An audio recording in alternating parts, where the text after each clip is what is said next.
দেখো বন্ধুরা, এইটা হচ্ছে আমাদের বাড়িতে কন্টেনারের স্টক। আমাদের বাড়িতে এত বিরিয়ানি আসে আর আরও তো ফেলে দেওয়া হয়েছে। আর এখানে সব মা বার করছে। ওমা কি করছো? ওর ভেতরে তো প্রচুর এর ভেতরেও আরও আছে। এই যে দেখো, আমাদের বাড়িতে এত মানুষ বিরিয়ানি খায়। মানুষ হলাম আমরা 4-5 জন, আর বিরিয়ানি আসে এত। কিছুই তো না, আমাদের ফেটে গেছে তো।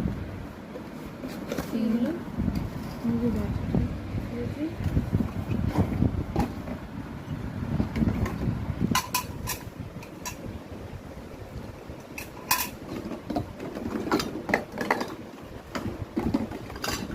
এটা তো জল ঢাকার গ্লাসের ঢাকনা।